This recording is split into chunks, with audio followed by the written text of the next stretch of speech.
Ils ont construit une équipe pour devenir champion d'Europe en 2025. Ils ont construit une équipe pour rester champion d'Europe en 2026. Merci d'accueillir le staff du Paris Saint-Germain. Notre coach, Monsieur Luis.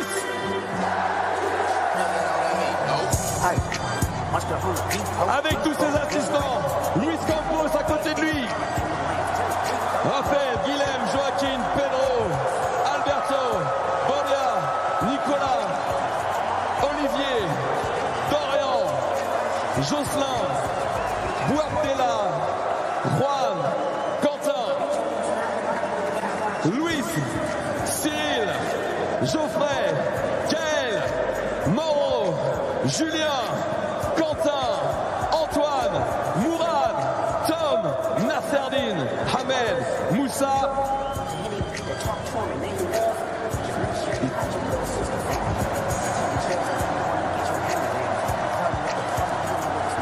Et également ce soir, les salariés du Paris Saint-Germain qui travaillent dans l'ombre. Tous les salariés du Paris Saint-Germain, bravo à vous. Le staff élargi du PSG, les salariés du PSG, champion d'Europe.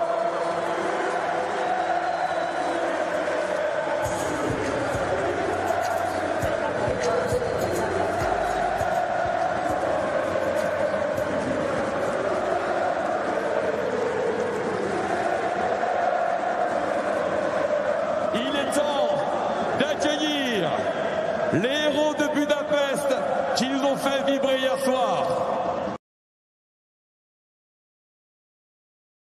Que peut-on dire de cette finale des champions? Paris a fait le doublé et maintenant il est entré dans l'histoire prestigieuse des clubs français, voire même des clubs européens. On va analyser là-dessus sur cette finale des champions et Paris m'a encore une fois impressionné de plus. J'ai eu des doutes en fin de seconde prolongation et je vais vous raconter mon analyse là-dessus.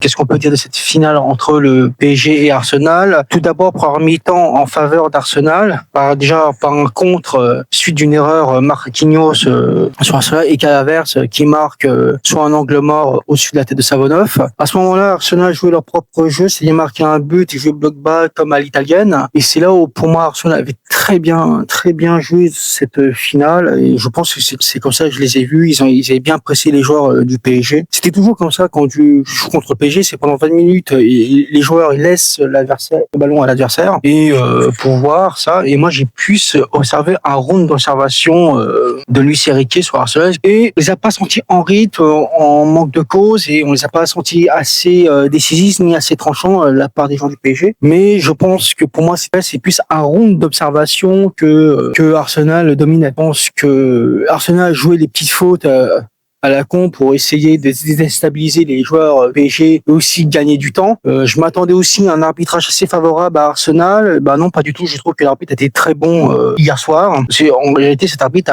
a fait les matchs d'Arsenal en quart et en demi, surtout contre les matchs de l'Atlético, qui était très controversé ce match-là. Je corrige. Mais sur cette première mi-temps, Arsenal mène 1-0 assez difficilement.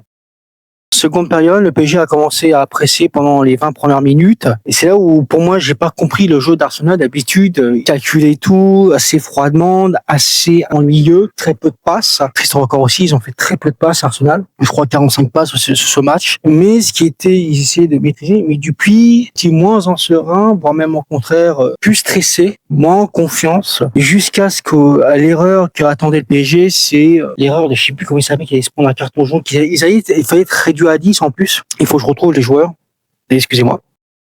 C'est Mosquera qui avait fait la faute et à un moment, Arteta a fait remplacer par un autre joueur pour éviter un rouge, pour être en infériorité numérique. Et à ce moment-là, c'est là où Arsenal a changé sa façon défensive tout en étant offensif parce que il savait que le PSG a joué la prolongation, voire même les pénaltys, ce que Arsenal n'est pas habitué à faire. Et c'est là où vraiment, pour moi, Arsenal a complètement pallié avec l'égalisation de Ousmane Dembélé et que le PSG a complètement pressé tout au long de ce match. Ça a fait du Arsenal, mais en mieux, c'est-à-dire qu'ils ont ont pressé à fond, qui ont été très bons défensivement. C'était un peu un remise du match contre le Bayern, mais niveau défensif à haute intensité. Je trouve que moi, je n'ai pas été en stress pendant tout au long de ce match et je pense que j'ai senti plus une maîtrise de la part de Luis Enrique et des joueurs. Je pense plus à une panique des joueurs d'Arsenal, des Gunners qui ont complètement été déçus de ce qu'ils ont proposé. Certains vous diront c'est un jeu, c'était un jeu en lieu et que le football, soi-disant ditement offensif, bah non, parce qu'en réalité le PSG a fait le même jeu que Arsenal, mais en mieux. Mais pour moi, ce qui m'a vraiment fait douter, c'est que comme Warren Zaïre n'a pas joué, mais ce qu'ils ont foutu Zarbani et Beraldo, sont des joueurs très moyens cette saison. Surtout Zarbani qui m'avait fait une grosse inquiétude. Et ça, à ce moment-là, je dis c'est bon. Ça a été très dur.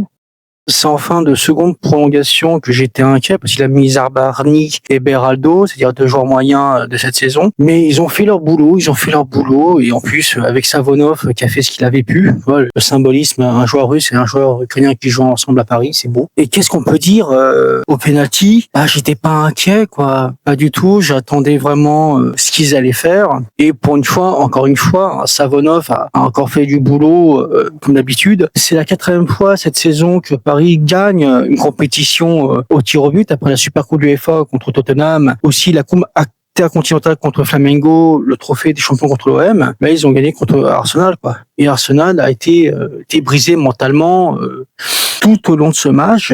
Et si je regarde cette liste, c'est la 5e finale consécutive perdue d'Arsenal, après avoir perdu en 2006, aussi en demi en Europa League et en 2019 dans cette même compétition-là. Ils ont perdu aussi contre Saragosse en 95. C'est la 5e finale consécutive perdue des Gunners, sachant qu'ils ont remporté le titre de champion d'Angleterre récemment. Mais c'est aussi notre histoire, c'est que le PSG défend son titre européen, une première depuis le Real de Zinedine Zidane, et aussi pour un club français, chose qui est extrêmement rare dans notre football. C'est vraiment, on voit que la différence entre celui de 2025 et celui de 2026 est complètement différent de l'année dernière. L'année dernière, c'était jouer un jeu offensif, un pressing, et là, c'est à peu près un jeu de pressing, mais niveau défensif.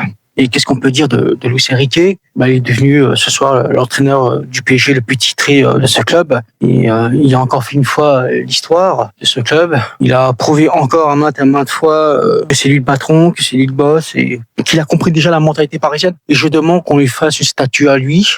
Je demande une pétition qu'on lui met dans le Panthéon. Oui, j'assume ses propos. Et qu'est-ce qu'on peut dire? Profitons-en, c'est une histoire qui est magnifique. Oh la vache. Même moi, j'ai encore le cœur serré, vu au niveau du stress à la fin des prolongations hier soir, mais je suis content, messieurs, je suis content. Voilà, enfin, le football français a enfin sa propre histoire. Profitons-en, c'est tellement beau ce qu'on voit, c'est extrêmement rare.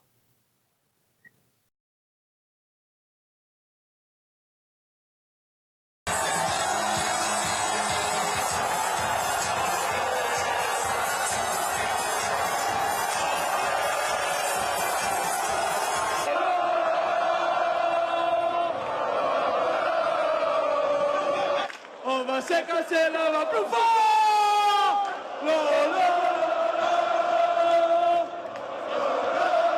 Notre numéro 10, Ousmane.